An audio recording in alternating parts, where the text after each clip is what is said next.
D'accord. On va d'abord vous proposer une toute petite introduction, puis évidemment on vous laissera la parole. Et je vais donc commencer par vous lire une petite citation citée par Manola Antonioli dans son livre Géophilosophie de Deleuze et Guattari. Aujourd'hui, c'est de reposer, donc c'est une citation de Guattari, pardon.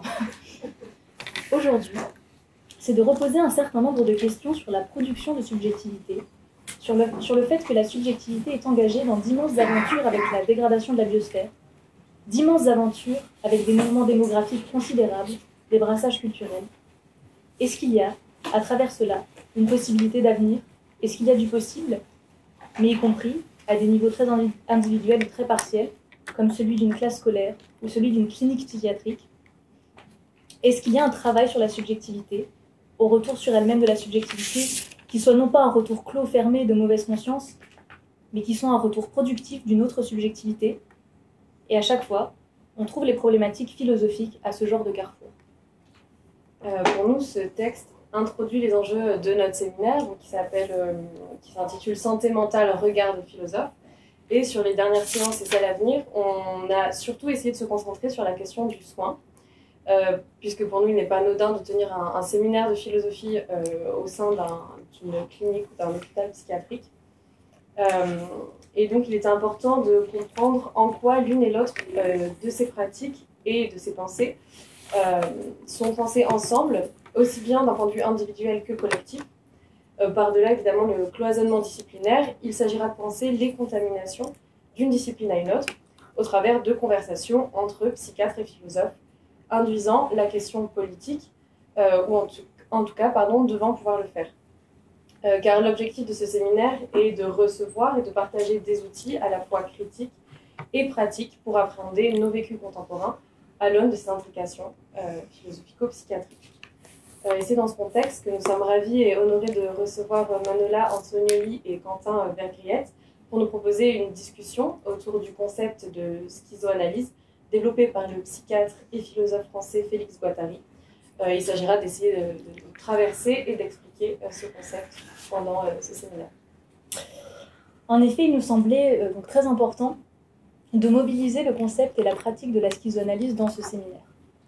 C'est un concept qui amorce les subjectivités comme production ou construction, productions qui sont prises dans des agencements complexes.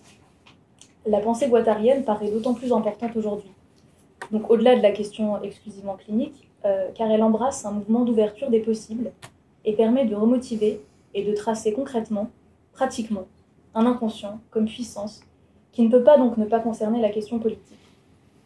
C'est d'ailleurs une question si importante aujourd'hui que nous avons pu la voir traverser l'ensemble de la chaire de philosophie et se déployer dans d'autres séminaires que le nôtre, comme celui par exemple de la riposte poétique, que vous connaissez peut-être, où le travail de séminaire s'articule autour de l'ouverture de nouveaux imaginaires à travers de nouveaux concepts. Donc ces concepts à même de déployer des champs du possible, pour reprendre les mots de Félix Guattari dans Chaos Moves. Parler de machines plutôt que de pulsions, de flux plutôt que de libido, de territoire existentiel plutôt que d'instance du moi et de transfert, d'entité chaosmique plutôt que de signifiant. Ça, c'est Félix Guattari dans Chaos Moves. Nous pensons aussi évidemment au séminaire Décoloniser l'inconscient de Frédéric Bettinger, qui, une fois de plus, témoigne de la présence vraiment cruciale de Guattari dans les réflexions du soin, au sein et par-delà la clinique. Ainsi, ce n'est pas seulement l'individu, mais vraiment le collectif qui est pris en charge et devient le lieu de réagencement, de déterritorialisation, en somme, de mouvement, de devenir, de rencontre, dans un contexte politique qui est caractérisé, comme vous n'êtes pas sans ignorer, par une homogénéisation des subjectivités et une diminution de nos capacités. Ainsi, à travers et par-delà une pratique clinique, la schizoanalyse embrasse la question suivante: comment voulons-nous vivre? Et c'est pour ces raisons, et d'autres encore qui feront l'objet de cette conversation que l'on ouvrira avec la salle, ce qu'on aime appeler un atelier commun avec la philosophie en partage. Nous allons laisser la parole au duo qui nous fait l'honneur d'être parmi nous ce soir, duo qui incarne à nos yeux parfaitement dans leur parcours la relation entre pratique thérapeutique et recherche en philosophie. Tous deux ouvrent de nouveaux territoires existentiels, forts de ce dialogue fécond entre les disciplines qui se contaminent et s'influencent mutuellement. Donc nous recevons Quentin Vergriette, qui est psychologue clinicien dans un service de psychiatrie adulte et diplômé d'un Master 2 en philosophie à l'Université Paris 8, et membre de la revue Chimère, donc sous-titrée Revue des schizoanalyses, fondée par Gilles Deleuze et Félix Guattari en 1987. Et ses recherches portent sur les approches psychanalytiques des psychoses, l'analyse institutionnelle en psychiatrie et la postérité clinique de la pensée de Félix Guattari. Donc nous avons également l'immense honneur d'accueillir en conversation avec Quentin ce soir Manola Antonioli. Manola est docteur en philosophie et sciences sociales, diplômée de l'EHESS où elle a soutenu sa thèse sous la direction de Jacques Derrida. Elle est aujourd'hui chercheuse au laboratoire Architecture, Ville, Urbanisme, Environnement, ou LAVU du CNRS, et au laboratoire Histoire de l'art et des représentations de l'Université Paris-Ouest Nanterre La Défense, et ce depuis 2011. Elle est également professeure de philosophie à l'École nationale supérieure d'architecture de Paris depuis 2015. Mais Manola Antonioli est aussi l'autrice de nombreux ouvrages qui se situent vraiment au croisement de plusieurs champs disciplinaires. Nous sommes réellement entrés dans son travail par le livre Géophilosophie de Deleuze et Guattari, paru en 2003, mais qui reste d'une actualité, si je puis me permettre, tout à fait saisissante. Donc, merci. Et nous avons été particulièrement sensibles à son élaboration d'une géographie pour penser la nécessité d'un devenir plutôt que d'une histoire. En effet, elle pense la question de l'écologie au sens large, à travers la notion de carte, de cartographie, et elle appelle par là même à une modification profonde et moléculaire, pour la citer, des formes de sensibilité. Ainsi, la question formulée par Guattari demeure « Comment peut-on parler aujourd'hui de production de subjectivité ?» Et c'est bien par sa pensée et sa pratique dans des formes pédagogiques alternatives, entre autres, que Manola Antonioli nous apporte des outils à même de faire émerger un nouveau paradigme esthétique comme forme alternative de réappropriation existentielle, aussi bien esthétique que politique. Et juste pour finir, nous avons été tout à fait touchés par la magnifique conclusion qu'elle propose dans cet ouvrage sur la pensée archipélique de Glissant. Et pour la citer, « L'aventure de la mondialité ne sera possible que dans un monde en archipel, monde aux multiples interfaces, qui multiplie les échanges, les passages et les rencontres. » Et c'est sur ces quelques mots que nous vous laissons la parole, Manola et Quentin. Merci encore. Alors du coup, oui, on a intitulé l'intervention comme ça en duo, de la schizoanalyse à la psychothérapie institutionnelle et vice-versa. Alors qu'on va commencer dans l'autre sens. Alors qu'en fait, on va commencer dans l'autre sens. Alors, oui, parce qu'en fait, l'idée, c'était que tu commences, toi, justement, par un ordre un peu qui viendrait un peu surprendre quoi, l'ordre attendu, en commençant plutôt par la schizoanalyse que par la psychothérapie institutionnelle pour arriver à la psychothérapie institutionnelle, et puis moi, dans l'autre sens. Bon, ceci dit, je vais quand même faire un peu ça aussi, c'est-à-dire que je vais quand même faire un petit point sur la schizoanalyse dans un premier temps, pour ensuite repartir de la psychothérapie institutionnelle jusqu'à la schizoanalyse, pour voir un peu comment la psychothérapie institutionnelle, justement, pourrait finalement éclairer quoi, ce que ça veut dire la schizoanalyse. Puisque, bon, on peut quand même dire que la compréhension de ce que ça peut signifier concrètement schizoanalyse est quand même assez loin d'être évidente, et en particulier pour des psys. Peut-être que pour des philosophes c'est plus accessible, je sais pas, mais en tout cas pour des psys, il y a quelque chose qui reste particulièrement opaque. Juste en passant sur Félix Guattari, en fait il n'était pas psychiatre, il était psychanalyste, on dit psychanalyste et philosophe, mais justement, des particularités du personnage, c'est qu'il n'avait aucun diplôme. Et ça, je trouve ça particulièrement intéressant, quoi. Enfin, il avait commencé des études de philo, machin, des études de pharmacien aussi, mais tout le parcours qu'il a pu avoir, en fait, il l'a eu sans, en fait, avoir comme ça de sorte de reconnaissance statutaire, enfin, voilà. Et ça, c'est quand même quelque chose d'assez singulier et que je trouve particulièrement intéressant et charmant dans ce personnage. Alors, donc, cette difficulté de comprendre, enfin de saisir ce que ça peut être la schizoanalyse, c'est qu'on ne trouvera pas de définition exhaustive, globalisante de la schizoanalyse, comme on peut trouver à propos de l'invention de Freud, de la psychanalyse, cette définition qu'il avait développée comme ça en 1922 dans un article de l'encyclopédie, en 3 volets. La psychanalyse est à la fois un procédé permettant d'appréhender les formations de l'inconscient, une méthode psychothérapeutique traitant en premier lieu les psychonévroses, et un ensemble théorique articulé à ce procédé et à cette méthode. Ça, la schizoanalyse, il n'y a pas d'équivalent à ce type de définition. On ne trouvera nulle part des traités pratiques précis, des traités techniques de schizoanalyse, explicitant la manière dont on pourrait l'appliquer à des cas, à des situations concrètes. Tout au plus trouvera-t-on quelques indications programmatiques, notamment dans le 4e chapitre de l'Anti-Oedipe, avec la description des tâches négatives et des tâches positives de la schizoanalyse, mais qui ne permettent pas de se faire une idée claire sur les modalités qui rendraient possible une mise en pratique. On ne trouvera pas plus de monographie schizoanalytique. C'est qu'on peut d'emblée dire ce que la schizoanalyse n'est pas ou ne se destine pas à être, c'est-à-dire une discipline, ou du moins une spécialité, et notamment une discipline psy. C'est ce qu'en dit Guattari dès la sortie de l'Anti-Oedipe, et ce qu'il redit encore et encore jusqu'à la fin de son œuvre. La schizoanalyse n'a pas vocation à être rangée au milieu des autres spécialités psy. Ce n'est pas une discipline parce que c'est une forme d'analyse, pour en parler comme ça, en gardant bien toute l'ambiguïté du terme d'analyse, qui est transdisciplinaire plutôt qu'interdisciplinaire, mais aussi antidisciplinaire, ou on pourrait dire même indisciplinaire, dans la mesure où elle s'attaque à tout ce qui contribue à fixer, à clôturer des champs de pratique et de savoir sous forme d'ordre établi, institué, de rituels mortifiants et de dogmes. Alors le comble, ça serait de vouloir faire de la schizoanalyse un nouveau dogme. Mais on peut être assuré sur ce point, tout est fait si l'on cherche à s'appuyer sur les écrits pour qu'on n'y parvienne pas. L'usage du terme comporte des différences selon qu'il est employé par Guattari seul ou par Guattari et Deleuze, et plus rarement par Deleuze seul, qui emploie aussi quelques passages très précis seul la schizoanalyse. Si l'on suit le fil des occurrences tout au long de ces œuvres communes et respectives, on constate des mutations continues, des reformulations incessantes. En collectant les différents énoncés se rapportant à la schizoanalyse, on se retrouve face à une série d'éléments partiels, non totalisables en un ensemble, un seul ensemble articulé.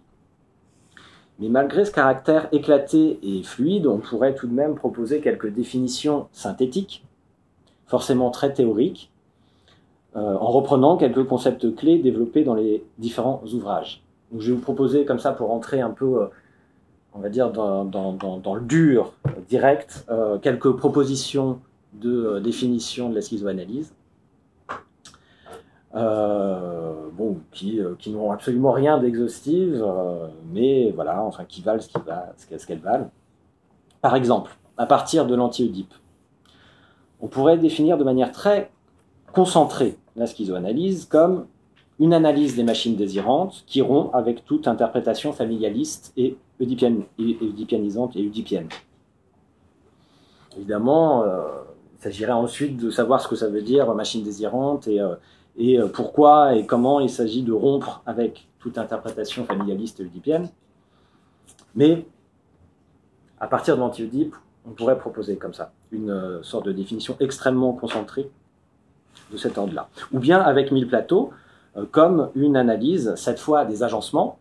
Dans Mille Plateaux, la machine désirante comme concept central sont détrônés en fait par les agencements, et notamment des agencements collectifs d'énonciation dans lesquels il s'agirait de dégager les différents régimes de signes à l'œuvre et via l'extraction de machines abstraites en déplier les possibilités de transformation créatrice. Ou encore avec cartographie schizoanalytique comme une analyse des productions de subjectivité s'appuyant sur une métamodélisation, c'est-à-dire une lecture des divers systèmes de modélisation qui se rapportent à ces productions de subjectivité, métamodélisation réalisée en cartographiant le jeu complexe qui se déploie entre les territoires existentiels, les flux matériels et signalétiques, les phylums machiniques et les univers de référence incorporels. Alors j'ai bien conscience que selon votre familiarité avec les concepts de l'oso-guattarien, machine désirante, agencement, les 4 foncteurs, ces propositions de définition très synthétiques vous paraîtront plus ou moins obscures, voire totalement obscures. Elles n'aident pas véritablement à s'en faire en tout cas une idée concrète. Alors peut-être que repartir de la psychothérapie institutionnelle pourrait permettre de donner quelques éclairages concernant la schizoanalyse. Il y a bien sûr entre les deux un rapport, un passage. Alors de quelle nature est ce passage? Ce que je voudrais avancer comme proposition, ce que je voudrais essayer de montrer, c'est que la schizoanalyse est une déterritorialisation de la psychothérapie institutionnelle. Du moins la schizoanalyse façon Guattari. Si l'on y ajoute Deleuze, peut-être que ça se complique un peu et que c'est plus difficile d'avancer cette hypothèse. C'est un devenir possible de la psychothérapie institutionnelle, une continuation de celle-ci dans d'autres espaces, pratiques et théoriques, ce qui implique nécessairement une transformation. Pour se déployer, la psychothérapie institutionnelle a besoin d'un territoire, d'un certain espace-temps contenant. Saint-Alban, Laborde, ce sont des territoires. La question de la schizoanalyse, en continuité aussi avec ce que Guattari à un moment a appelé l'analyse institutionnelle, avant que cette dénomination ne soit récupérée par des psychosociologues, ce qu'ils déplorent, c'est qu'est-ce que devient la psychothérapie institutionnelle quand on lui fait quitter son territoire, qu'on la nomadise, qu'on la miniaturise, qu'on la multiplie, qu'on la rend pulvérulente. Question dont on voit à quel point elle est liée au rôle que Guattari jouait à Laborde. Si Houry s'occupait de la politique intérieure, lui était plutôt en charge de la politique étrangère, on pourrait dire. Dans des mouvements d'aller et retour, où il amenait des éléments de Laborde dans notre espace, mais aussi où il faisait passer des éléments extérieurs dans le tissu discursif de Laborde, et à commencer, si on prend les choses par le début, c'est-à-dire dès 1955, son arrivée donc à Laborde auprès de Jean Houry, ce qu'il ramenait des séminaires de Lacan et de différents groupes militants d'extrême gauche parisiens. Les différentes positions critiques que Guattari a pu prendre vis-à-vis de la psychanalyse classique s'enracinent dans l'expérience de Laborde et de la psychothérapie institutionnelle. Si on cherchait à résumer quelles sont ces différentes lignes critiques que Guattari a suivies et développées tout au long de son œuvre, on pourrait en distinguer au moins 3. Premièrement, concevoir l'analyse dans sa théorie et sa pratique depuis la psychose, et en particulier depuis la schizophrénie, excusez-moi, plutôt que depuis la névrose. Deuxièmement, ne pas rabattre les différents signes déployés dans un champ d'analyse exclusivement sur le registre du langage et de la parole, ne pas faire du signifiant le maître étalon de tous les signes. Et troisièmement, ne pas exclure le politique, vous en avez dit un mot dans votre introduction, ne pas exclure le politique des questions relatives à l'analyse collective ou individuelle, ou dit positivement, articulée, clinique et politique. Alors reprenons, pour les déplier un peu, ces différents axes de critique schizoanalytique. Donc premièrement, ne pas concevoir l'analyse depuis la névrose, mais depuis la psychose, c'est ce qu'une pratique en institution, avec des psychotiques, invite à faire. Là où le référentiel psychanalytique, modelé sur le traitement des névroses, peut sembler inadapté quand on a affaire à ce type de clinique des psychoses. C'est un renversement qui a un certain nombre d'incidences. On ne concevra pas de la même manière l'inconscient en partant des productions subjectives névrotiques ou en partant des productions subjectives psychotiques. On peut renvoyer là à tout le premier chapitre de l'Anti-Oedipe qui propose une conception de l'inconscient à partir d'une clinique schizo, qui propose comme ça une sorte de métapsychologie alternative. Mais au-delà de cet aspect théorique, il y a également quelque chose qui ne peut que modifier le dispositif analytique en tant que tel, les moyens mis en œuvre, les concepts techniques. Si la névrose est rattachée au modèle de la cure classique, au colloque singulier, à la libre association, à l'écoute également flottante, à la névrose de transfert, etc., le modèle rattaché au traitement de la psychose avec la psychothérapie institutionnelle est celui d'un dispositif d'accueil collectif, Et s'il y a transfert, c'est d'un transfert dissocié qu'il s'agira, à analyser avec des outils comme celui des réunions de constellation remises à l'honneur récemment dans un petit livre de Pierre de Lyon, dont on peut conseiller vivement la lecture. Le traitement de la psychose implique toute cette dimension de groupe, de réunion, d'ateliers, de clubs, bref, toute cette dimension collective. La schizoanalyse est profondément redevable de tout ce rapport à la question du collectif. Elle ne prend pas les choses à partir des personnes considérées comme des sujets d'énonciation individués, mais à partir de ce qu'elle appelle les agencements collectifs d'énonciation. Ce concept central chez Guattari implique une critique de ce qu'il appelle l'illusion personnaliste. On trouve ça dans les écrits pour l'anti-Oedipe. Malgré le sentiment d'être sujet de son discours, d'être sujet individué, d'être sujet individué de l'énonciation, quoi, c'est moi qui parle, eh bien ça parle en nous. On pourrait dire une manière comme ça très classique de dire qu'il y a de l'inconscient, mais ça parle en nous, ce qui parle en nous, d'après Guattari, n'a pas une origine strictement personnelle, qui serait indexée sur une scène familiale, mais serait quelque chose comme ça qui circulerait dans un espace collectif ou du moins social. On est tous pris dans des syndromes d'influence. L'automatisme mental du psychotique n'est qu'une version à ciel ouvert de ce qui se produit pour tous dans le processus énonciatif. La conséquence pratique de cette dénonciation de l'illusion personnaliste, c'est qu'une manière de traiter des problématiques psy, ça serait de chercher à constituer, à fabriquer, en assumant toute la dimension d'artifice du collectif, pour ne pas en rester à l'impuissantation du niveau individuel, impuissantation qui n'a rien d'une donnée naturelle, mais qui est un effet des organisations sociales capitalistiques, et chercher donc à créer de nouveaux agencements collectifs d'énonciation. Le colloque singulier sera ainsi pensé à partir de la pratique institutionnelle, plutôt que la pratique institutionnelle à partir du colloque singulier. De ce premier axe de critique, ce renversement de ce qui origine une démarche analytique sur le plan théorique comme pratique, découlent donc les deux autres axes critiques, ne pas s'en tenir au champ du langage et de la parole, et ne pas cloisonner son champ d'intervention clinique des questions sociales et politiques. Donc deuxième axe, relativiser le registre du langage. En fait, il s'agit surtout de relativiser le modèle structuraliste, le modèle signifiant. Là, c'est le deuxième Lacan, ou le premier selon la classification de Lacan qu'on peut faire, si on considère qu'il y en a un ou deux. En tout cas, le Lacan des années 50 et 60, le Lacan du primat du symbolique qui est visé. Là aussi, l'ancrage dans l'expérience de la psychothérapie institutionnelle à l'aborde peut être facilement repéré. C'est que l'abord de la psychose, uniquement par le biais du langage, peut conduire à des impasses. Dans le repérage des symptômes, on ne peut pas s'en tenir qu'au fait de langage. Il y a tout le domaine des postures, des traits de visagéité, des dispositions spatiales, des rythmes, etc. Ou pour donner un autre exemple de sémiotique non réductible au signifiant, tout ce qui relève dans une institution psychiatrique des circulations monétaires, ou encore les circulations d'objets, les circulations de clopes, de drogues, de médicaments, les circulations de clopes, évidemment, pour tous ceux qui travaillent, qui ont connu l'institution psychiatrique, parce que c'est vraiment quelque chose de très très important. Autre entrée permettant d'ouvrir la question de la multiplicité des sémiotiques, celle des thérapies à médiation, avec lesquelles on ne s'en tient donc pas qu'à l'outil de la parole.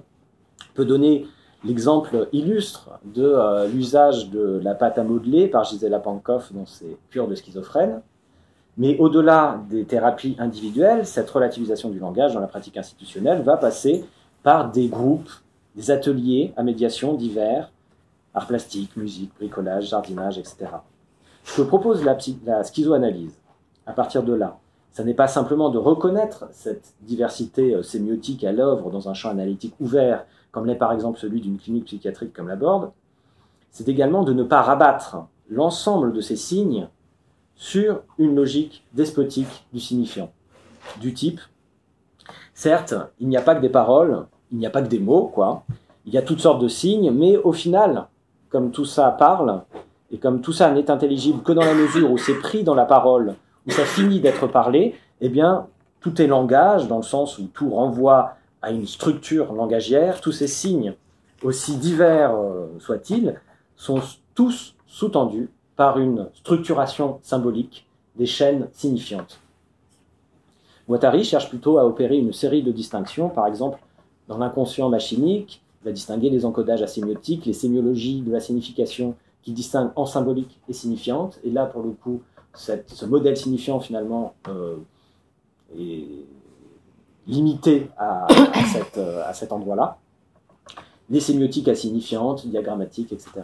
Et avec Deleuze, dans Mille plateaux, les différents régimes de signes qui relativisent, y compris dans le cas où on ne s'intéresserait que à des formes d'expression langagière, qui relativisent le régime signifiant en le distinguant des régimes pré-signifiants, contre-signifiants et post-signifiants. Et enfin, donc troisième axe, la question de ne pas exclure le politique. C'est en fait quelque chose qui est au cœur de la psychothérapie institutionnelle, avec ses deux jambes, comme le disent Tosquelles et Oury, la jambe freudienne et la jambe marxiste.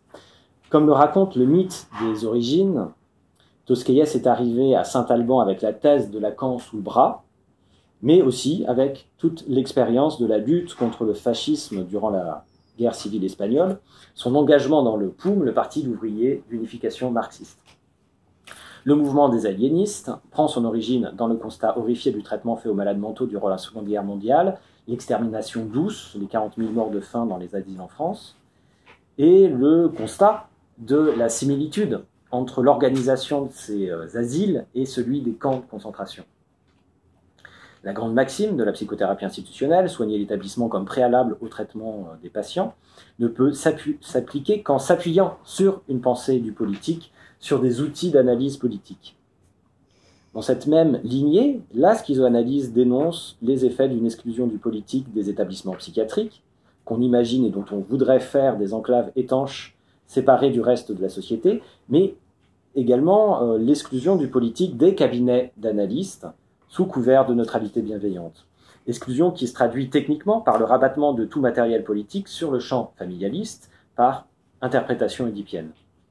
Une des thèses fondatrices de la schizoanalyse qu'on trouve donc dans l'anti-Oedipe, c'est que tout investissement libidinal est social, qu'il porte sur un champ social et historique. Il n'y a donc pas, selon ce parti pris théorico-pratique, un premier investissement qui porterait sur le champ familial, sur le système papa, maman, moi, pour ensuite se porter de manière secondaire sur l'extra-familial, sur la société. Ne serait-ce que parce que la famille est elle-même traversée par les flux et les coupures du social, et que les personnages familiaux sont des passeurs de tout ce qui circule dans le tissu social, des stimulus à valeur quelconque, disent Deleuze et Guattari. Donc comme ça, trois axes de critique de la schizoanalyse. Désolé, je suis peut-être un petit peu long. Non, mais je t'écoute avec attention. Ouais, ça marche. J'ai prévu peut-être un topo un peu long, mais bon, écoute, ça donnera de la matière à la discussion. Donc comme ça, trois axes de critique de la psychanalyse permettant de repérer en opposition les options de la schizoanalyse, qui s'ancrent donc dans le territoire de la Borde, dans l'expérience de la psychothérapie institutionnelle. Mais qu'est-ce que je veux dire plus précisément en avançant que la schizoanalyse, si elle part de là, de la Borde et de l'univers de référence de la psychothérapie institutionnelle, est une déterritorialisation de celle-ci. En fait, il faudrait peut-être dire que d'emblée pour Guattari, ce territoire n'était pas si territorialisé que ça, qu'il n'était pas en tout cas unique ni unifiant. Du fait de ce rôle qu'il jouait à la Borde évoqué plus haut, Félix Guattari se situait toujours aux frontières, défaisant le risque de clôture territoriale, défaisant même par ses mouvements, par son mode de vie, de pratique, une conception en termes d'intérieur et d'extérieur, permettant comme ça de penser l'institution comme un pli du dehors.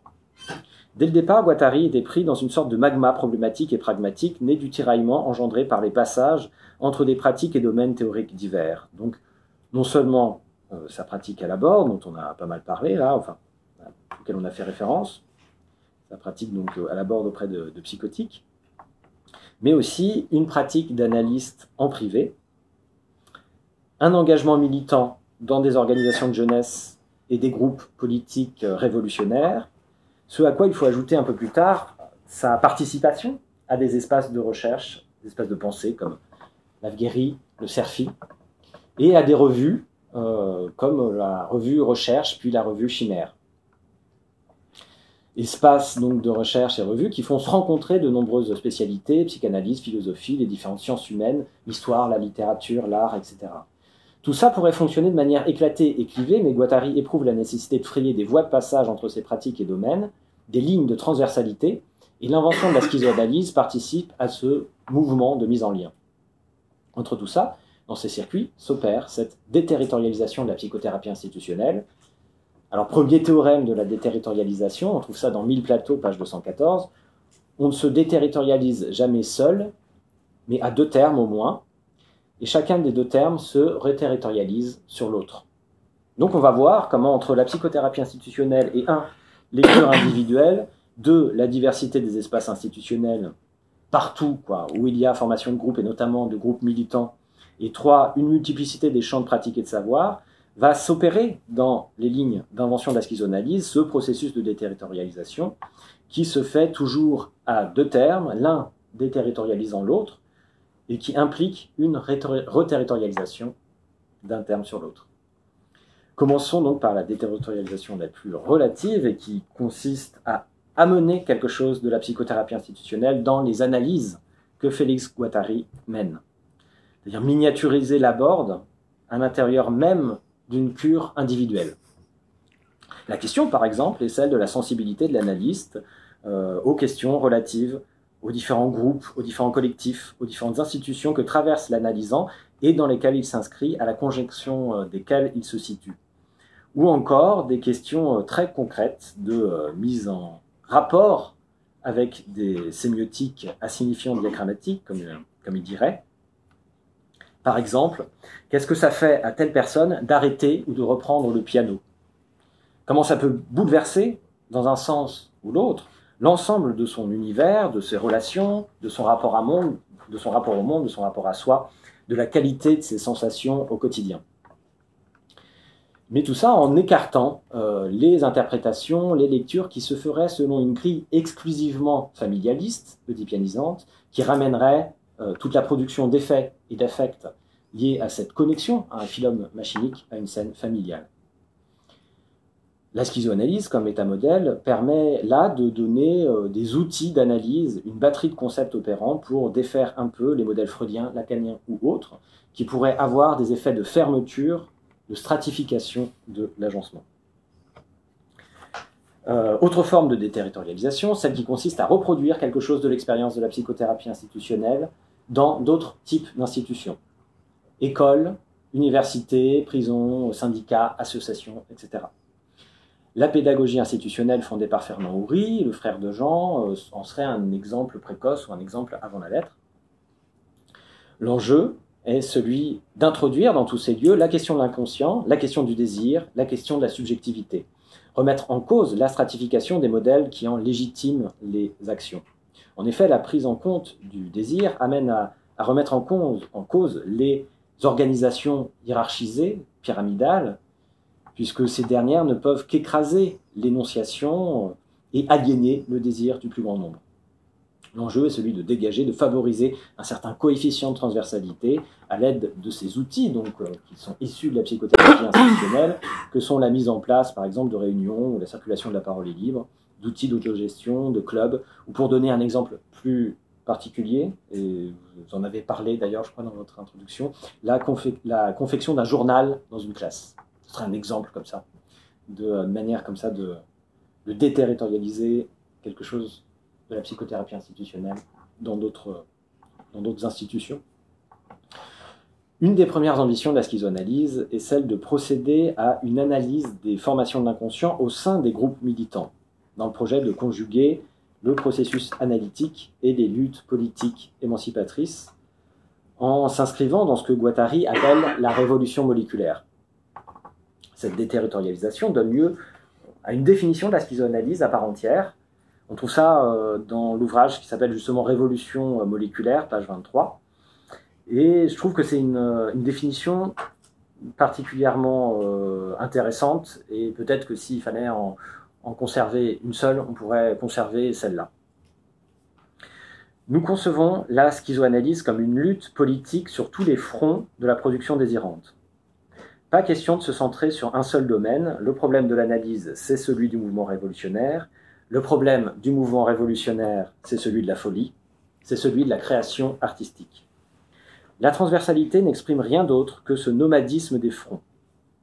Cette dichotomie entre la production... Alors un peu plus loin, je coupe La citation est un peu plus loin, elle dit donc cette dichotomie entre la production sociale et les productions de désir, la lutte révolutionnaire doit s'en occuper partout où la répression familialiste s'exerce contre les femmes, contre l'enfant, contre les drogués, les alcooliques, les homosexuels, etc. Cette micro-lutte des classes ne saurait donc jamais se jouer sur le seul terrain de la psychanalyse. Je trouve que c'est quelque chose comme ça qui a une résonance assez forte par rapport à toutes sortes de choses qui se jouent actuellement. Voilà. Et c'est pour ça que je me disais que c'était une citation qu'on pouvait particulièrement conserver. Enfin, dernière modalité de déterritorialisation de la psychothérapie institutionnelle, celle qui touche aux champs les plus divers de pratiques et de savoir, et on pourrait dire plus largement de production de subjectivité, comme le formule Guattari. Comment le fait de nomadiser un certain nombre de problèmes issus de ce creuset de la psychothérapie institutionnelle, où se conjoignent folie, désir, inconscient, analyse politique et expérimentation collective, va affecter les sciences humaines, par exemple. On peut penser notamment à l'anthropologie, au prolongement qui trouve la pensée de Deleuze et Guattari chez quelqu'un comme Eduardo Viveros de Castro, avec sa métaphysique cannibale, ou de manière moins affichée, chez quelqu'un comme Tim Ingold. Il y a un point sur lequel il faut insister, c'est que la schizoanalyse récuse la partition qui existe pour la psychanalyse, entre psychanalyse proprement dite, qui porte sur le champ clinique et thérapeutique, et psychanalyse appliquée à l'art, à la société, à la littérature, à l'histoire des religions, etc. Ce qui est une conséquence, en fait, de la thèse qu'on évoquait plus haut, celle de l'investissement libidinal immédiat du social, et d'un de ses corollaires, la critique de la notion de sublimation. Dans la schizoanalyse, il n'y a pas de hiérarchisation entre un type d'analyse qui serait originaire et l'autre secondaire. On passe dans le déroulement d'un même fil des questions relatives à la clinique, à l'art, à la littérature, à la critique littéraire, aux différentes formations sociales et historiques. Formations sociales actuelles également. Donc, comme ça, 3 manières pour la schizoanalyse de quitter le territoire de la psychothérapie institutionnelle et d'entraîner des agencements, psy et autres, dans des devenirs singuliers. Je vais conclure rapidement. Si, comme le disait Jean Houry, la psychothérapie institutionnelle n'existe pas, on pourrait dire que la schizoanalyse existe encore moins. Et l'écosophie n'en parlons pas. Et encore moins. Elle existe encore moins, moi je dirais, pour au moins 3 raisons. Parce qu'elle n'a pas vocation, comme on l'a déjà dit, à être institutionnalisée, à faire école, à prendre une place de chapelle parmi d'autres dans le champ analytique, et que ça peut poser des difficultés de prise de consistance. Deuxièmement, parce qu'il ne s'agit pas d'un modèle, et en cela, elle n'est en rien autosuffisante pour avoir une pratique quelle qu'elle soit, et notamment une pratique clinique. On ne peut pas traiter des patients psychotiques en se contentant de se référer exclusivement à l'anti-Oedipe ou à n'importe quel autre ouvrage de Guattari et Deleuze. La schizoanalyse, c'est un métamodèle, dit Guattari à partir de son séminaire, métamodèle qui vient pousser comme un champignon sur les domaines qu'elle parasite, mais le champignon ne peut pas pousser sur rien. Et troisièmement, elle existe encore moins parce que tout simplement, il y a peut-être quelque chose qui n'est pas advenu de ce qu'espéraient Guattari et Deleuze, et en cela, elle a quelque chose d'un peu rétro-futuriste. Mais si on peut, comme ça, voir la schizoanalyse parlant au nom du champ des possibles et du virtuel, d'une libération à venir depuis un certain point historique, comme se retrouvant elle-même à cette place d'impossible qui, d'un point de vue rétrospectif, n'est finalement pas advenue, il ne faut pas perdre de vue une autre manière de prendre cette question de l'existence, de la postérité, du déploiement de la schizoanalyse, à partir de ce qu'en dit Guattari dès la sortie de l'anti-Oedipe et jusqu'à la fin de son œuvre. Si jamais la schizoanalyse doit exister, c'est qu'elle existe déjà par-ci, par-là, de manière dispersée, moléculaire, un peu partout, de façon embryonnaire, là où se forme, on pourrait dire, sur un mode toujours précaire, dans des temporalités où par définition rien ne peut s'établir, certaines subjectivités de groupe luttant contre telle forme d'oppression machinique et sémiotique, d'asservissement et d'assujettissement, auxquelles elle a affaire localement, mais qui renvoie évidemment à des assujettissements et asservissements beaucoup plus larges, et déployant dans ce mouvement désirant une activité d'analyse au carrefour d'une série de luttes politiques. Que cette activité d'analyse ne soit pas reconnue en tant que telle comme schizoanalyse, qu'elle ne soit pas nommée comme ça et qu'elle ne recourt pas à la batterie de concepts difficilement maniables inventés par Guattari et Deleuze, même si on peut penser qu'elle pourrait y piocher pour y trouver une certaine inspiration, ben dans le fond, on s'en fout. Par exemple, concernant le champ psy, il y a quelque chose qui le travaille actuellement de manière plus ou moins inapparente, le renouvelle à l'écart de la perpétuation de ces modèles les plus répressifs, dans la rencontre chez beaucoup de jeunes soignants, de jeunes psy, la résonance entre des univers de référence psy et des univers de référence politique. Entre des questions relatives à l'abord des singularités subjectives, tout ce qui relève de problématiques formulables dans le champ de ce qu'on désigne comme clinique, et des questions relatives aux luttes politiques ou micropolitiques, aux luttes écologistes, aux luttes féministes, aux luttes queer ou encore décoloniales. Il y a quelque chose qui se cherche chez une nouvelle génération psy à la conjonction de ces différents univers problématiques. À partir de ce qui se produit actuellement, il y a beaucoup de recherches, de travaux, de publications qui se font autour de ces questions-là, mais aussi au-delà, je dirais, de cette strate comme ça théorisante, ouvrant sur un au-delà pragmatique, sur un certain champ de possibles de nouvelles machines clinico-micro-politiques. La psychothérapie institutionnelle a inventé un certain type de machines clinico-micro-politiques. Et les machines actuelles, susceptibles d'émerger, se situent finalement sur ou dans le même phylum machinique, mais dans la continuité et aussi dans une certaine coupure, quoi. La jambe marxiste, adjointe à la jambe freudienne, ne suffit plus. La transformation des théories critiques, de la cartographie des fronts, du paysage des luttes, oblige à multiplier les jambes. Et donc, pour reciter ces différentes luttes, la jambe féministe, une jambe queer, une jambe décoloniale, une jambe écologiste, ou plusieurs jambes écologistes. Tout ce qui pourrait, comme ça, venir, non pas dans une articulation organique, mais dans une déterritorialisation commune, constituer le mille-pattes de la schizoanalyse. Donc, on a très bien fait. Ah, on applaudit avant.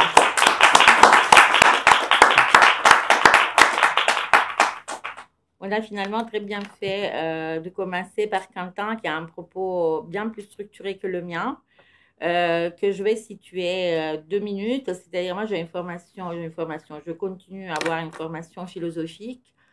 Disons que je travaille sur la constellation Deleuze-Guattari depuis 25 ans.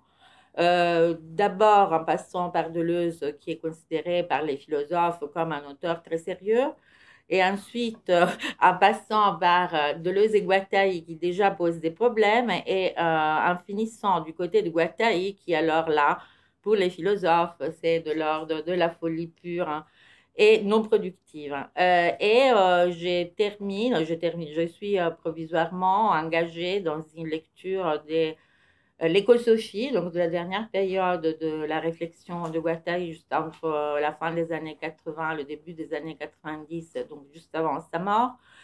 Et donc, ça fait un certain temps que je travaille sur ce nœud, schizoanalyse, écosophie, psychothérapie institutionnelle, que Quentin vient d'évoquer, à plein de jambes, justement, mille-pattes, pieuvre ou chimère. Hein. Je pense que la revue Chimère fait référence, le nom de la revue fait référence à cette forme d'hybridation entre des choses diverses et variées qui prennent forme quand même. Et moi, j'aime bien considérer que ça évoque aussi le fait de poursuivre des chimères et des choses qui paraissent très improbables, mais qui, comme tu viens de dire, finissent par avoir un effet sur le réel. Dans ma recherche autour de Guattari, j'ai très longuement négligé totalement l'aspect psychothérapie institutionnelle, aux psychanalyse, aux psychiatries, pour une forme de résistance à la psychanalyse claire et nette de ma part. Hein. Et donc, ce qui fait effectivement un trou assez conséquent dans les lectures de Guattari. Donc, là, je suis en train de compléter cette lecture en essayant effectivement de boucher les trous et de voir où, dans l'élaboration de ce qu'il a pensé au niveau de la théorie et de la pratique, il y a effectivement des nœuds extrêmement précis avec la psychothérapie institutionnelle. Donc, mon propos n'est pas du tout aussi articulé que celui de Quentin, parce que c'est un work in progress. Et il se trouve que ce work in progress a été accueilli depuis 1 an et quelques, très souvent dans cet amphi, dans le cadre d'activités réalisées avec Sainte-Anne. C'est qui commence à me préoccuper parce que je me dis que tôt ou tard, on va me garder. Mais comme malade et pas comme intervenant. Mais c'est bizarre, effectivement, que ces rencontres avec Sainte-Anne se reconduisent assez régulièrement, comme des rencontres avec Laborde par ailleurs. Donc, comme Quentin l'a rappelé, Guattari, à partir de l'Anti-Édipe, mais en parallèle dans tout un ensemble d'ouvrages et d'articles qui sont écrits en dehors de sa collaboration avec Deleuze, s'éloigne progressivement de Lacan, de sa vision de l'inconscient structuré comme un langage et de l'importance quasi exclusive donnée au signifiant, pour proposer sa propre vision de l'inconscient. Donc, inconscient que lui-même il appelle machinique, ouvert, dit-il, sur les réalités historiques, politiques, sociales, et très fortement aussi orienté vers un intérêt pour l'esthétique. Cette question de la dimension esthétique de sa recherche psychanalytique ou de son écologie mentale est affirmée avec une clarté, une force assez extraordinaire dans les 3 écologies. Il insiste dans les 3 écologies et dans tous les articles et les textes qui ont été publiés tout autour et qui ont été réunis par Stéphane Dindot dans un très beau livre qui s'intitule « Qu'est-ce que l'écosophie ?» je pense, bien évidemment, Deleuze et Guattari ont toujours dit que la philosophie pense par son dehors. Le dehors étant le dehors de la psychiatrie, de la psychanalyse, le dehors de la politique, bien évidemment, et le dehors de l'esthétique. Donc, on sait que dans tout ce qu'ils écrivent, il y a une référence constante à la littérature, à la musique, notamment à la fin de l'inconscient machinique. Il y a de façon assez inattendue un très bel essai consacré à Proust et au rôle de la musique dans la recherche du temps perdu. On sait tout ça, et je pense qu'il y a une forte influence dans cette importance de ce qu'il appelle le paradigme esthétique, y compris dans la clinique, de la pensée d'Oury, qui effectivement avait réalisé sa thèse en médecine sur la connation esthétique en 1950 et qui ensuite a écrit un très beau texte sur création et schizophrénie, dans lequel, d'une certaine manière, c'est que pour le peu que j'en comprends, mais après il y aura une discussion et on pourra en dire plus, il fait une sorte de comparaison entre la construction d'un monde réalisé par un artiste et la construction d'un monde réalisé par le schizophrène. La différence étant que le monde réalisé par l'artiste finit à un moment par prendre consistance dans une œuvre, pas toujours, alors que la création du schizophrène est condamnée à une sorte de labilité, cosmose. Il y a une forme de consistance qui peut se créer, mais après elle échappe, provoquant une forme de souffrance qui n'est pas forcément celle de la création artistique. Mais juste, il y a ce point commun, d'une certaine manière, entre les psychoses et la création littéraire, sur lequel enquête Oury, et qui on retrouve chez Guattari, notamment dans l'attention qu'il pose à la singularité de la thérapie, singularité de la manière dont l'analyste interprète le parcours singulier du patient. Donc, Guattari dit tout le temps que quand il parle de paradigme esthétique, il ne dit pas que les artistes doivent prendre le pouvoir. Il dit qu'il y a une dimension esthétique au sens philosophique de sensibilité qui devrait pouvoir circuler à travers tous les domaines politiques, philosophiques, pratiques, etc. Et donc, sa vision d'un inconscient machinique est présentée dans l'ouvrage du même nom, ainsi que dans les cartographies schizoanalytiques, qui sont un ouvrage extrêmement complexe, dans lequel peut-être il y a Can Quérien qui s'oriente, et dans lequel il s'efforce d'opposer au modèle archéologique d'un inconscient dont il faudrait creuser la profondeur orientée vers le passé et vers l'enfance, vers un modèle d'une certaine manière processuel et ouvert de l'inconscient qui, dit-il, devrait être plutôt orienté vers le futur. Donc, les pointes de déterritorialisation qui reviennent toujours dans la pensée de Deleuze-Guattari, c'est-à-dire essayer de penser toujours à partir de la pointe la plus déterritorialisée.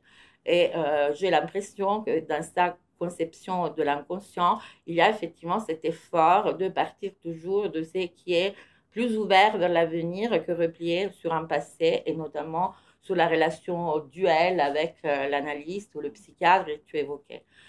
Et cette vision de l'inconscient est fortement influencée par les cartes élaborées, pour la psychothérapie institutionnelle, mais aussi par les cartes et l'activité de cartographie élaborée par Deligny dans son travail avec les enfants autistes, qui par ailleurs est aussi un travail de cartographie qui est à l'origine du modèle du rhizome, hein, qui est, comme vous le savez, le premier chapitre de Mille Plateaux et qui dessine hein, tout le modèle de la pensée deleuze-guattarienne. Et donc, c'est donc que j'ai fini par constater après beaucoup d'années de résistance, c'est que cette référence à la psychanalyse ou à une forme de ce qu'il appellera plus tard écologie de l'esprit, en empruntant le terme à Gregory Bateson, est présente en filigrane dans tous ses écrits, notamment ceux qui sont axés sur la politique et la micropolitique, et vers la fin de sa vie dans l'écosophie. Donc, si vous reparcourez un peu tous les travaux de Guattari, il y a des textes qui sont Guattari et Guattari-Deleuze. Hein.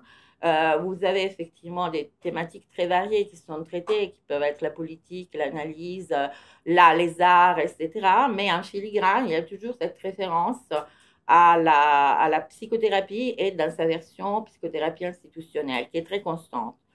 Donc, la spécificité de l'écosophie guattarienne, donc, comme tu disais, une écologie à minimum 3 jambes, mais qui en réalité en a beaucoup plus, dont on trouve un peu un petit manifeste dans les 3 écologies, consiste dans l'exigence qu'il exprime d'associer une écologie environnementale à une écologie sociale et une écologie mentale. Or, l'association entre écologie environnementale et écologie sociale a été faite dans les mêmes années par beaucoup de penseurs, Ivan Illich, André Gortz. D'ailleurs, il y aurait tout un travail à mener sur les correspondances entre Gortz et Guattari, parce que Gortz, à un moment, cite de très près Guattari, et Guattari cite Gortz, mais plutôt au niveau du travail. Et bizarrement, j'ai l'impression qu'actuellement, dans la quantité astronomique d'ouvrages qui sortent sur l'écologie, cet aspect politico-social finit par être un peu oublié parce qu'on est un peu dans le retour au vivant, la terre, embrassons les arbres, promenons-nous dans la nature, revenons à la terre-mère. Moi, tout ça me met dans une colère noire parce qu'effectivement, c'est une machine extraordinaire pour dépolitiser l'écologie, comme si on pouvait faire semblant de ne pas savoir que les désastres écologiques ou environnementaux sont liés à tout un système économico-politique très clair. Donc, ce lien environnement social, donc écologie environnementale et écologie relationnelle, on pourrait dire, est présent dans plein d'autres courants de l'écologie politique. Par contre, ce recours à l'écologie mentale est assez spécifique à Guattari, et se lie à son analyse de la politique, dans le sens qu'il considère que la spécificité de ce qu'il appelle le CMI, le capitalisme mondial intégré, mais je me suis rendu compte en relisant récemment les 3 écologies qu'il utilise déjà le terme capitalisme néolibéral, consiste dans la recherche exclusive du profit à court terme, elle est à l'origine de la destruction des environnements et des ressources naturelles, mais aussi de la destruction des rapports sociaux, donc qu'il évoque très souvent des relations de solidarité, de proximité, de voisinage. Et donc, effectivement, c'est une forme de pouvoir qui s'infiltre dans la subjectivité individuelle et collective, donc toute cette manière qu'a Guattari de penser tous les problèmes politiques, analytiques, quels qu'ils soient, en passant par la production de subjectivité. Et donc, au niveau de l'écologie mentale, produit aussi une uniformisation du temps, des espaces, grâce aussi à l'action massifiante des médias. Là, vis-à-vis des médias et des techniques, il a une vision assez ambivalente. D'une part, une critique assez acérée des capacités de crétinisation introduites par les médias et la télé en particulier, et d'autre part, un espoir dans une ère post-média dans laquelle la miniaturisation des appareils technologiques pourrait produire des nouvelles formes d'appropriation. On peut dire que pour l'instant, on n'y est pas, mais peut-être qu'on y sera un jour. Et donc, pour contrer ces effets néfastes du CMI, Guattari prône des formes de révolution moléculaire, comme on a dit, ou des formes d'action micropolitique. Et il insiste sur la nécessité que ces formes d'action soient hétérogènes et singulières. Donc, il ne s'agit pas de créer un grand mouvement contre le capitalisme, mais il s'agit d'agir à des niveaux hétérogènes et différents, qu'il s'agisse effectivement de la pratique de l'analyse, du rapport avec la folie, de la politique, de l'éducation, parce qu'effectivement la psychothérapie institutionnelle de Jean Oury va de pair avec la pédagogie institutionnelle de son frère, et donc multiplier d'une certaine manière tous ces foyers de résistance. Et donc très tôt, il a commencé à réfléchir sur la constitution de groupes militants, et notamment, on trouve dans Psychanalyse et transversalité, qui est son premier ouvrage publié avec une très belle préface de Deleuze, la différence qu'il établit entre groupe sujet et groupe objet. Différence qu'à l'époque, il emprunte à la critique de la raison dialectique de Sartre, qui a été un de ses maîtres à penser en philosophie, il le dit souvent.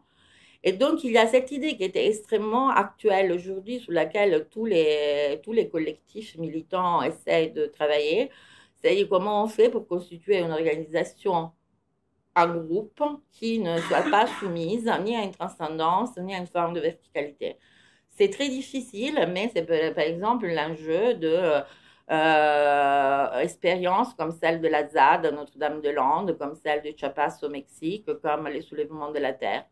Donc, ce sont des choses difficiles, mais qui commencent à s'expérimenter. Comment on fait pour travailler dans une vraie horizontalité, alors qu'on a un président de la République qui croit être Louis XIV.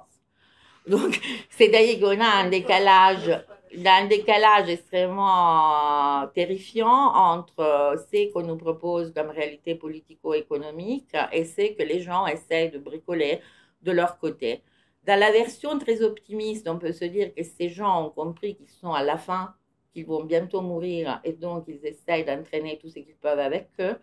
Dans la version pessimiste, on peut se dire que le CMI a gagné et que nous sommes foutus. Donc je vous laisse, ça dépend. Moi, selon les jours, je vais d'un côté ou de l'autre, mais j'ai la chance de travailler avec beaucoup de jeunes qui essaient de me pousser vers la version optimiste. Donc, ce qui est intéressant pour moi, c'est que dans cette dimension de sa réflexion, l'influence de la psychothérapie institutionnelle et de sa longue expérience à la clinique de la Borde, parce qu'il a été de 1955 à sa mort en 1992, aux côtés de Jean Oury, malgré après les tragédies, les drames et les luttes que cela a provoqué, que je ne connais pas, dans lesquelles je n'ai pas les moyens de rentrer, est déterminante. Et il explique de façon très claire, dans quelques pages de ce petit livre de Léros à la Borde, que Quentin nous a rappelé très justement de mettre en bibliographie, c'est dans les pages qui vont de 59 à 60 et quelques, 75, 68, dans lesquels Guattari se resitue son rapport à ce qui se passait, ce qui se passe encore à la Borde, et revient sur le fait que la spécificité de la psychothérapie institutionnelle consiste à ne jamais cesser d'interroger et de mettre en cause, voire de soigner l'institution. Donc, de jamais figer l'institution dans un truc. Il y a aussi un tout petit texte de Deleuze qui s'intitule Instinct et institution, dans lequel on travaille entre quelque chose qui a une voie d'institutionnalisation et quelque chose qui est figé et qui donc finit par arrêter de produire des choses. Hein. mais c'est aussi une vision de la politique qui a des fortes influences spinozistes, certainement du côté deleuzien. Et donc, il écrit que la cure psychiatrique doit faire l'objet d'une créativité comparable à celle de l'artiste. On y revient à ce fameux paradigme esthétique. Et c'est cette forme de renouvellement et d'hétérogénéité constante de la pratique et de la théorie que Guattari a pris à la borde et qu'il voudrait étendre à tous les aspects de la société. Donc, effectivement, déterritorialisation de la psychothérapie institutionnelle dans ce qu'il appelle, comme tu le rappelais, une analyse institutionnelle plus ouverte. Et il définit ceci en traitement, c'est une très belle expression, un traitement baroque de l'institution, toujours à la recherche de nouveaux thèmes et de variations.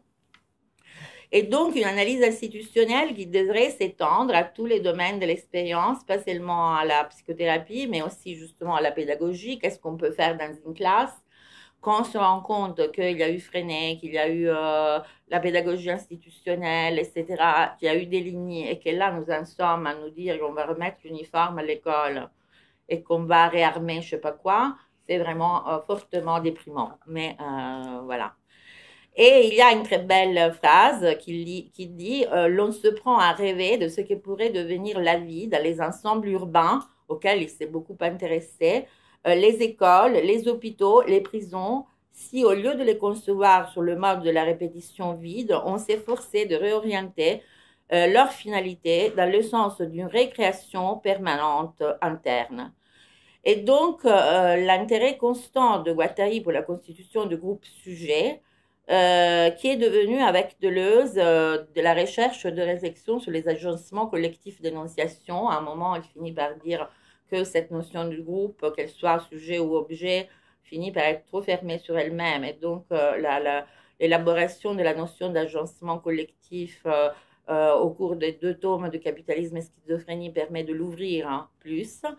Je pense que ça racine très fortement dans le travail qui a été constamment mené à la borde pour réfléchir sur la manière de constituer, créer et recréer un collectif. Donc, le problème le plus immédiat étant celui de créer, recréer, alimenter un collectif soignant, soigné. Mais là aussi, il y a un désir évident d'étendre cette constitution de collectifs très difficile, comme nous le savons tous dans la vie quotidienne, à d'autres collectifs. Et donc, je voudrais juste, pour finir, évoquer quelques points du séminaire sur le collectif, le séminaire de Sainte-Anne de Jean Ory sur le collectif, qui, d'après moi, met en évidence des points qui certainement sont entrés en dialogue avec les propositions de Guattari, qui restent, à mon avis, extrêmement intéressantes pour penser cette question de l'organisation politique horizontale aujourd'hui. Problème aussi qui se pose dans la psychiatrie, dans tous les lieux dans lesquels il faut essayer de sortir de cette verticalité qui s'impose à nous, probablement à cause d'un Dieu qui n'est pas encore mort. Nietzsche le disait 2 siècles, il est mort en 1900, encore un effort. Donc, Dieu est mort, mais avant que l'on comprenne réellement, il faudra au moins attendre 2 siècles. Donc, mort en 1900, disons 2100. On ne sera plus là. Donc, la première chose que je trouve absolument passionnante et qui ouvre un peu le séminaire, c'est cette insistance sur l'idée de dire que le séminaire est à la fois, le collectif est à la fois quelque chose qui doit préserver à la fois la pluralité et la singularité. Il y a eu un très beau livre de Jean-Luc Nancy qui s'intitulait Être singulier pluriel à la fin des années 90, qui a été, je pense, très peu, pas étudié à sa juste mesure. Et donc, pour vous lire une petite citation d'Oury, il nous dit « Notre but est qu'une organisation d'ensemble puisse tenir compte d'un vecteur de singularité. Chaque usager doit être envisagé dans sa personnalité de la façon la plus singulière. » Et d'où ce paradoxe extrêmement complexe qu'il y a quand on manie un collectif, que ce soit effectivement une classe, probablement un hôpital, une clinique ou un collectif politique. Une sorte de paradoxe parce qu'il faut mettre en place un collectif, mais en même temps préserver la dimension de singularité de chacun. Et à Laborde, moi, j'ai l'impression que cette point trait d'union, c'est plutôt l'espace, dans le sens qu'on voit chacun délirer de son côté, mais il y a des points d'attraction dans l'espace, comment on les appelait, délignez-les, chevêtres. Hein. Bon, il y a des points d'attraction dans l'espace qui sont aussi des points d'organisation sociale qui permettent que cette organisation très schizophrénique au sens propre, du coup, se reconstitue de façon plus ou moins provisoire, précaire, etc., des formes de vie en collectivité. Et donc, cette insistance qu'il y a chez Oury et que je pense qu'on retrouve chez Guattari pour constituer des collectifs qui respectent le plus possible la singularité, l'hétérogénéité et qui soient le plus possible horizontaux. L'hétérogénéité, c'est un terme sur lequel insiste aussi Oury dans le collectif, comme il insiste à la suite de Tosquelles sur l'importance du passage. Si on ne peut pas passer d'un lieu à l'autre, d'une expérience à l'autre, d'un atelier à l'autre, pour parler de Laborde, tout se fige. Et donc, il écrit que cette hétérogénéité est extrêmement importante comme cette capacité de passage qui permet notamment d'ouvrir les espaces de soins vers l'extérieur, notamment avec le principe de la libre circulation, de la porosité entre le dedans et le dehors, ce qui fait que le temps est un paramètre extrêmement important, mais l'espace devient aussi fondamentale. Donc, il y a toute une réflexion effectivement sur les espaces de soins, comme dans un sens plus large, il y a toute une réflexion de Guattari sur les relations avec la ville, l'espace urbain, l'architecture qui reviennent régulièrement, et comme Oury a dialogué constamment avec des architectes comme Godin, notamment sur la notion de seuil. Et donc, l'autre point qui me paraît très important, c'est le fait de favoriser la rencontre et d'essayer d'inventer des choses qui nous permettent de maîtriser le hasard, si cela est possible. Et je finis sur une autre fonction qui me paraît très importante, qui est un peu mystérieuse encore pour moi, mais probablement quelqu'un d'autre pourra nous en dire plus, c'est que Oury, en parlant du collectif, appelle la fonction diacritique. Donc, effectivement, s'il s'agit d'agencer des niveaux, des expériences, des lieux, des espaces-temps, etc., aussi différents, il faut avoir une sorte d'intuition, je ne saurais pas comment la définir autrement, une sorte d'intuition qui nous permette effectivement de distinguer dans quel registre on est à un moment ou à un autre et comment on peut travailler pour que ces registres s'organisent même de façon ponctuelle et provisoire pour créer et produire quelque chose. Et je pense que tout ça, ça peut paraître joliment utopique aujourd'hui, mais je pense que cette insistance sur l'hétérogénéité, la singularité, l'horizontalité est vitale parce que nous sommes confrontés tous les jours, dans n'importe quelle activité, à un système assez diabolique. Moi, je pense qu'on peut le définir sans hésiter totalitaire, hein, parce que Hannah Arendt, elle fait la différence entre le système autoritaire et le système autoritaire et totalitaire, dans le sens que l'autoritaire ne aspire pas à infiltrer les strates les plus profondes de la subjectivité. Le totalitaire, oui, et le CMI, il en est là-dedans. Il essaye vraiment il a pollué la langue parce que, comme moi, vous recevez tous ces documents écrits dans un globish managérial qui, moi, maintenant, me fait vomir, mais au sens physique.